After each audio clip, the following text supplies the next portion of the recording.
Aberdeen is a depressing town. It's overcast like 500 days out of the year. That seems impossible, sure, but somehow they break the laws of physics and cram more time into every moment of life in Aberdeen. Whoever named it Grays Harbor County was fucking spot on. They probably wanted to call it Crippling Depression Harbor, but the name was already taken or something. The high school football team should be called the Aberdeen Vitamin D Deficiencies. I bet some residents of Aberdeen have evolved away the ability to see color, like rats in a cave that lost their eyesight. Aberdonians all exist in grayscale, like a 50s movie. The slogan is "Come as you are," not out of honor for Kurt Cobain, but because such a shitty town can't afford to be picky with its residents. Come as you are, ugly weirdos, because you're the only idiots who want to live here, where the sky is gray and the ground is muddy. Here you can live with the fat and ugly. It kinda rhymes. That's a catchy slogan, guys. In college, I remember a professor talking about global warming and how it might affect the Pacific Northwest. He said, for example, you might actually see a drastic increase in the number of overcast days in the Grays Harbor area, and I blurted out, "Ha!" during the lecture at an embarrassing volume. I found that idea to be hilarious.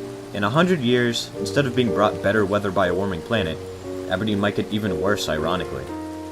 Aberdeen might somehow figure out how to cram 600 days of gray sky into a single year instead of the usual 500.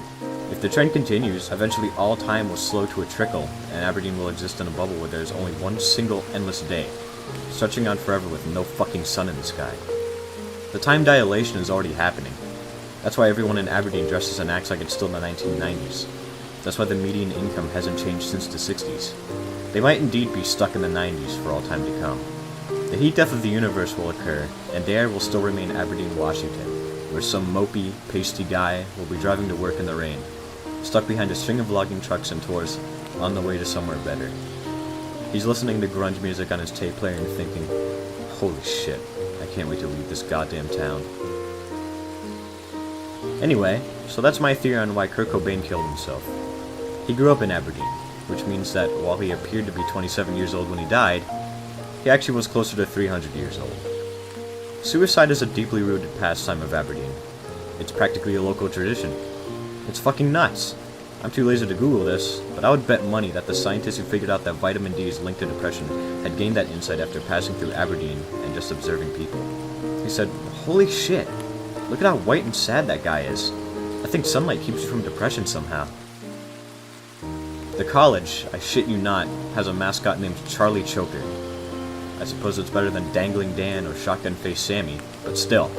Come as you are and visit Charlie Choker in Grays Harbor, where you can just lay down and die, and let your sun-starved body slowly sink into the mud.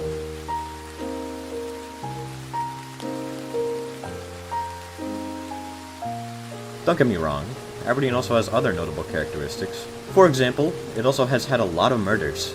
There was a dude who killed 140 people in the early 1900s. Half of them probably were willing participants who said, hey, you're that guy who kills everyone, right? Can you kill me? I don't want to live in Aberdeen anymore. Anyway, so Aberdeen is pretty cool, guys.